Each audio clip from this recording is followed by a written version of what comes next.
What is up, Jack and Jill Motorcycle? Welcome back to the video series on rehabbing this F800 ST. What we're going to do today is drain out and replace the coolant. This is a liquid cooled parallel twin, and I've never done that on this particular motorcycle before. So I'm going to be relying on my handy dandy Haynes manuals here. Now this one is hardback. It covers from 2006 to 2010. The bike is a 2008, so I'm good. That's mine. I don't care if it gets wet or dirty. That's the one I'm gonna be using today. If you're lucky enough to win the raffle for this bike that the foundation is raffling off for to support their cause, you will get a Haynes manual that covers from 2006 to 2016 the entire run of the F800 twin. So the book actually covers all the different models, which is great. It teaches you all sorts of stuff, and more importantly, it gives you the torque values that I won't, because you should always look that stuff up. So what we're gonna do is get the coolant out and make sure that the whole system is drained. We're gonna clean up the components. The radiator fins on the radiator, the fins on the radiator need just a little bit of attention. They're not bent or there's no rocks or anything in that. I just want to make sure I get out all the dirt and accumulated grit so that it is cooling at its optimum efficiency. So we're going to get started on that. I'm going to walk you through the small amount of tools and techniques that you need. This is not particularly difficult. Like I said, I've never done it before, but I've read what's in the book and I know what to do, and I'm going to show you what to do. And I promise you it's not that difficult. So stick around. Hit that like button if you like the video, comment, ask questions, and thanks for coming back to check out another tech video from the BMW Motorcycle Owners of America. Okay, step one, we're going to remove the overflow reservoir, which is pretty easy. You can see here's the battery cable. The battery's disconnected, but it's still in the bike. We're on the right side of the bike. You'd obviously have to remove the side panels to do this. There's one hard connector. It is a T30 Torx. You need a flathead screwdriver for these. If you're gonna replace this hose, we're gonna take it apart and check it, make sure it's not hard. And then there are two places where this goes into the frame of the bike up on top. So it just pops out of those little grommets. So this is just gonna get dumped out. I'm gonna take the cap off.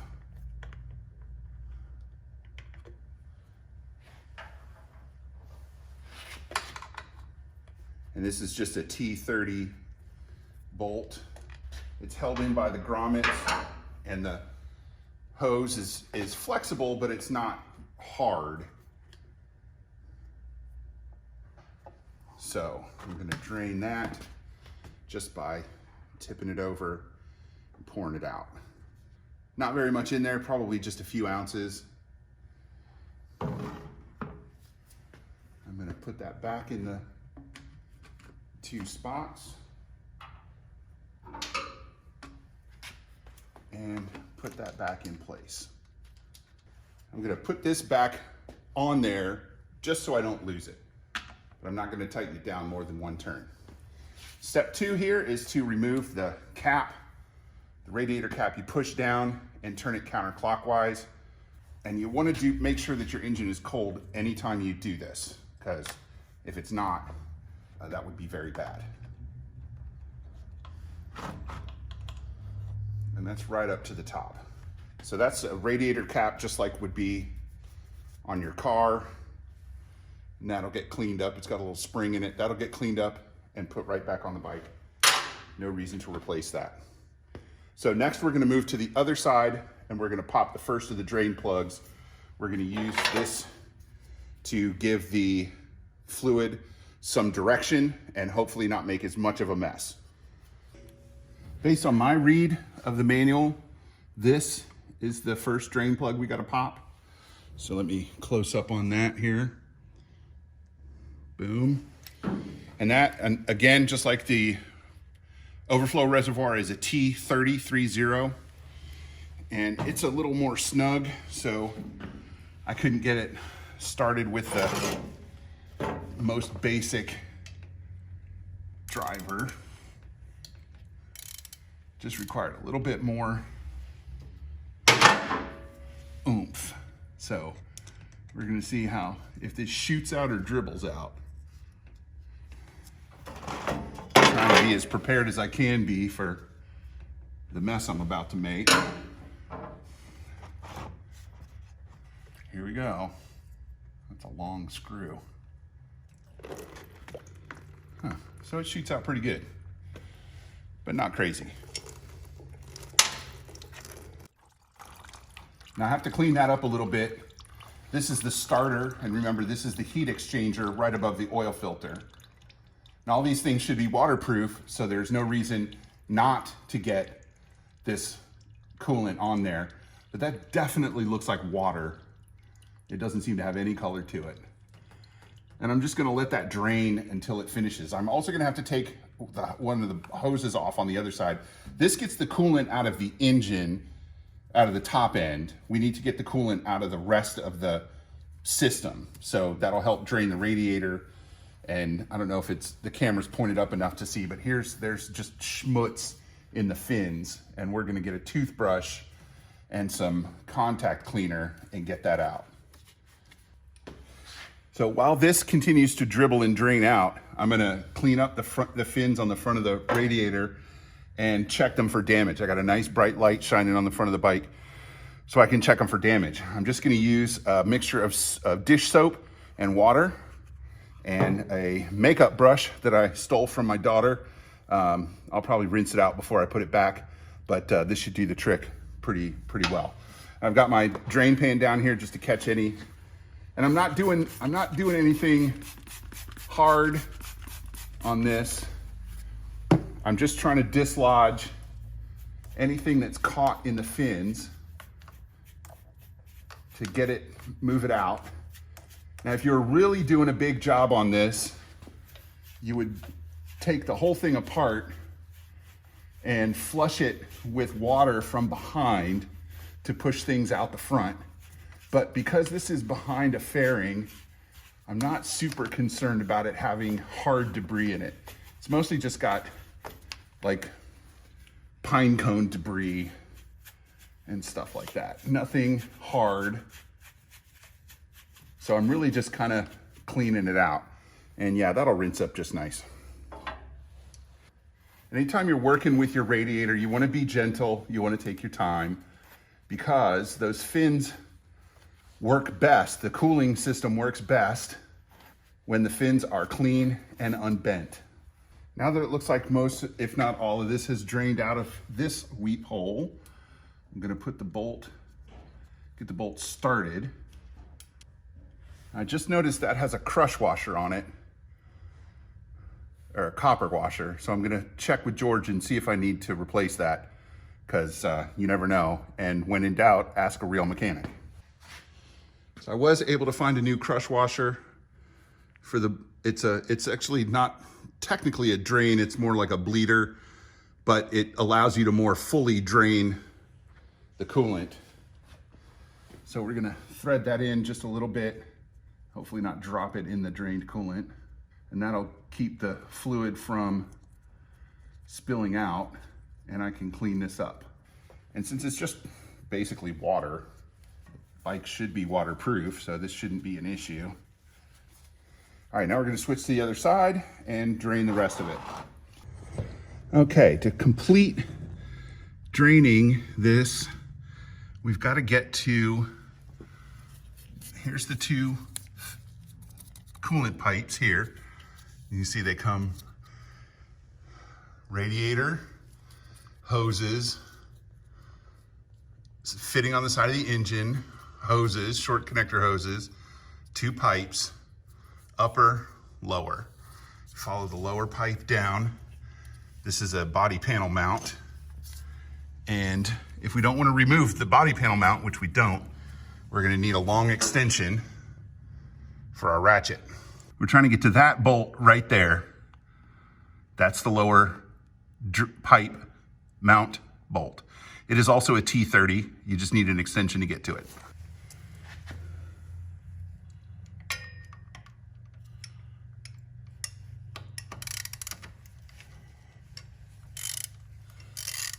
Oh, that was not in there very well. That was kind of loose. I don't think that's a good sign. So when I put this back together, I will check the other one. And hopefully I can get the bolt without dropping it in the... So there's the bolt. No crush washer on that one. It's gonna have to come out.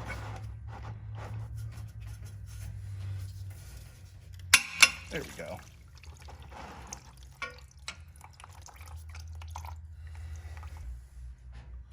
So that should be the rest of the fluid. I'll just give that a second to drain.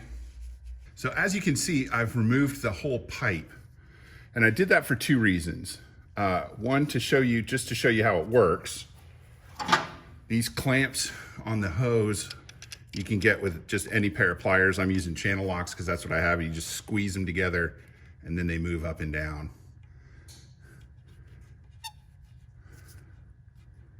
No big deal. And there's the fitting right there from the engine. But I wanted to show you the bottom end of the pipe because there is an O-ring on it. And I don't know if you can see this, but I chewed up the O-ring just a little bit. So I need to replace it. It wasn't going back in as easily as it came out. So I wanted to pull it off and check the O-ring. Hopefully George has one of these. If not, I will go to my nearest dealer and get one. But I hope you can see there at about here now, it's at about the 6 o'clock position. It's smashed. And when I took it off the pipe, you can see I left a little bit of it behind on the pipe. So that's gonna have to be cleaned off and replaced before this will go back on the bike as easily as it came out. This I'm just gonna take off with a razor blade, but this I gotta see if I can find. I found an O-ring, a new one, and got it on there. You can see it's nice and clean. So one of the things that taking the whole pipe off helps with is I can put the bottom where the O-ring goes in first, and that will let me seat it all the way before I put the screw in and hopefully not bugger it up again. So then I can wiggle it around and connect the top to the outlet on the engine. Now it's kind of hard to see where this goes. Let me show you once again where this goes. It's a little hard to see, but now you can see it goes right there at the bottom of the engine. So once again, here's the side case. Up here is the hoses, and then here's the radiator. So because this is just a bunch of wiggle and grunting, it's hard to see. So pardon my arms and things. I got a little bit of a mess going on under here. Not bad, the lift cleans up. And this will allow me to kind of push it straight in instead of having to wiggle it like I did before. So I'm just gonna thread the bolt in a little bit to hold it in place.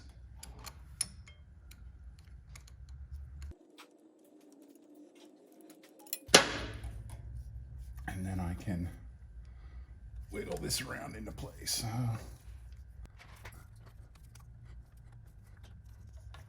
It ain't always pretty, and this is not working at all. Get a better look at that with some light on it. So that's where it's got to go. You can see it's in, goes in a bit, and then that fits in the whole thing. So it seals pretty easily, and I just got to work it out. So what I think I'm going to do is take that hose all the way off and see if I can get it to work that way. Okay, so I took the hose itself off, the connector hose, to get a little more room. I don't want the clamps to keep falling down all the way down here because that makes them hard to retrieve. So I just put a little bit of low tack tape on there to hold the clamps up while I wiggle this into place.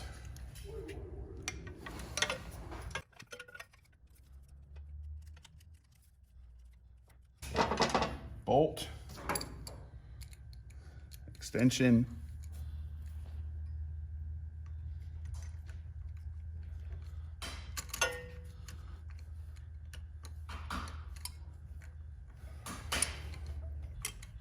okay, that should hold that in place. Let's move those a little bit.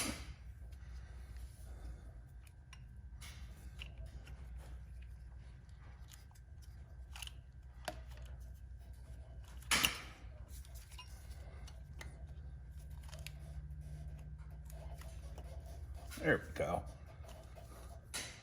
So sometimes it's just a matter of wiggling things around till it works the way you want it to. Now, you just need regular pliers. I'm using channel locks, but it's the same thing to get these clamps up where they need to be.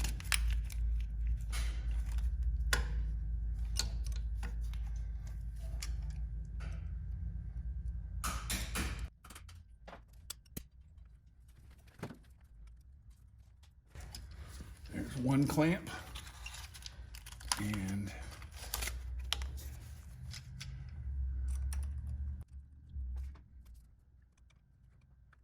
there's the other clamp. Now I'm gonna see if I can find the torque value in my book here. Coolant drain pipe in, that goes to that. Coolant pipe to oil cooler, 12, okay. So I found the torque values. I need to go get my torque wrench. I don't know if you can see me all the way over here, but I'm gonna torque this to the proper setting.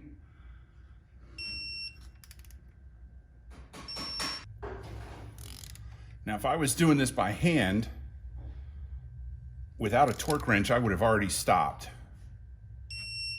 But the O-ring fools you into thinking it's tighter than it is because the O-ring kind of gives resistance.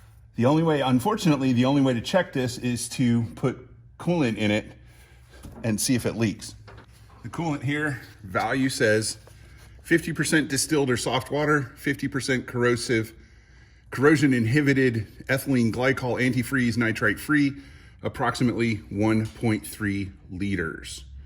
So we're gonna figure that out and get the proper amount of coolant in there before closing everything back up. Okay, so you can see here, I have official BMW antifreeze / coolant. It is blue and it is 1 gallon. So to turn it into 50/50, we poured 2 quarts. It's marked in liters and quarts. We poured it down to the 2 quart mark into another bottle that we use to mix things, and marked it at the 1 gallon mark off of an unopened bottle. So we know where the level is on the other bottle, so we marked it on this one. And then we're going to use plain old distilled water, purified distilled water from Food Lion. This probably cost 99 cents. This bottle of antifreeze probably cost, what's a bottle of BMW antifreeze cost, George? He says, I don't know, but I know he knows. Is it more than $50? Well, we'll find that out and tell you. But in the meantime, we're gonna fill this up with distilled water carefully and slowly, trying not to make a mess. This is the exciting stuff, folks. I bring this to you. I'm watching the level come up. Of course, this is all predicated on my lift being flat and level. Zoop. 346 minutes later. Now, before I forget, and since I'm only going to be putting about 1 liter and a little bit in this bike, I'm going to mark this 50/50 so that the next person to come along and pick this bottle up sees that it is mixed already and doesn't pour it doesn't assume anything. Now to fill this, I have put a funnel in the filler cap, or in the filler hole of the radiator. But before we do that, we have to remove the bleeder bolt from the water pump cover. Now you might wonder, how do I tell which one is the bleeder bolt? They make it easy for you. In a stunning revelation, BMW has made it easy to find the bleeder bolt by putting a tiny arrow on the cover. So that's the bolt that comes out, and that will have a crush washer on it, so we'll need to replace that crush washer. And like everything else we've done so far, this is a T30 on the bleeder valve, bleeder bolt. And there is indeed, you can see it, there is a tiny crush washer on there. So I'm gonna go find a replacement for that crush washer. Okay, now that we have a new crush washer on the bleeder bolt, we're gonna put that back in, but just finger tight, because we're gonna take it out again in a minute. In the meantime, we don't want anything coming out of there. Got a drain pan there to catch the overflow, and we are gonna start slowly.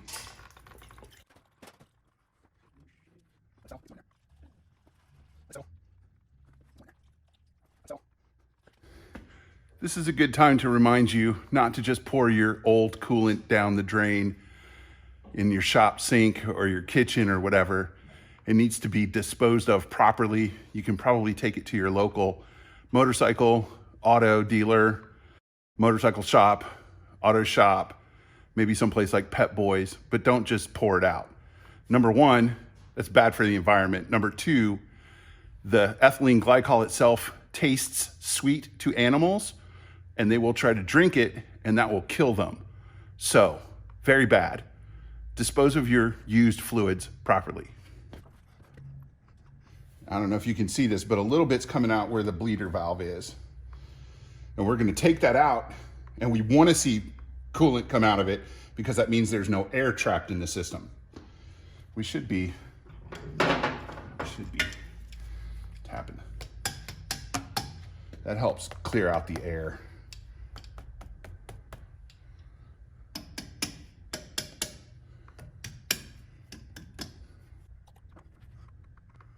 It feels like it's pretty full, and it looks like we're down almost a full liter, which is where we should be. We're gonna put more in here once we're all done. Okay, check the instructions again. And the instructions say, when the coolant reaches the radiator filler neck, tap and squeeze the hoses, then top up the radiator. We've done that. We didn't squeeze. Ooh. I can actually see some air bubbling out when I do that, so. Squeezing the hoses was a good idea. Thanks, Haynes, for that bit of advice. These are harder to squeeze. And the level went down a good bit too.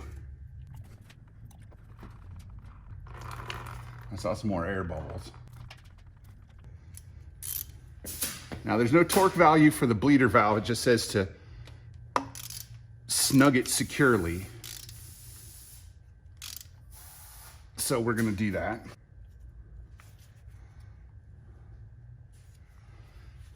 Back to the videotape.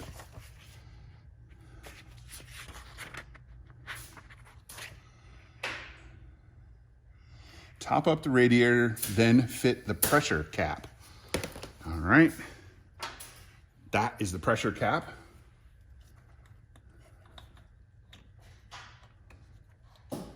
You kind of have to push down on it to get it to turn.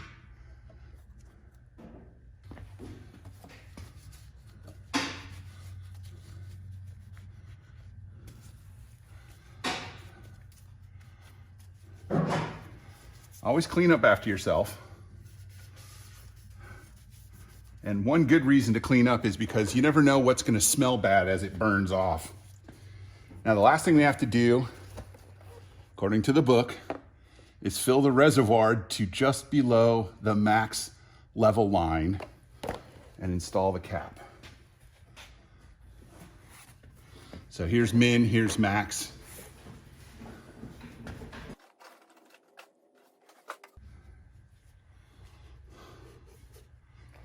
And then we will clean that cap off and put it on.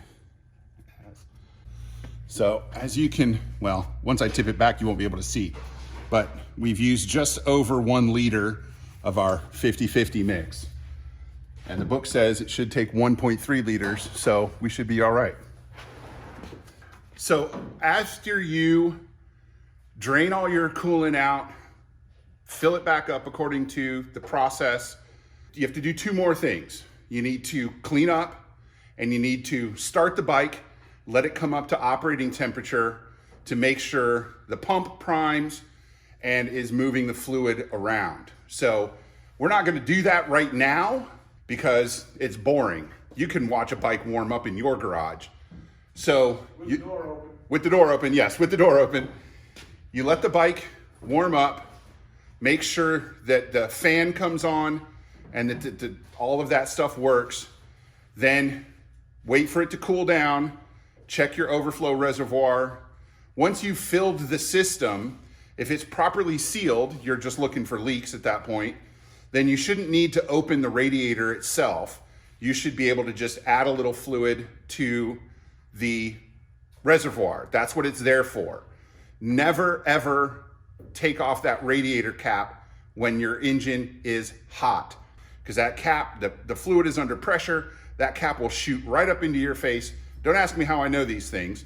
That cap will shoot right up into your face and it can cause damage. You might need stitches and you're gonna get burnt because that fluid in there is still hot.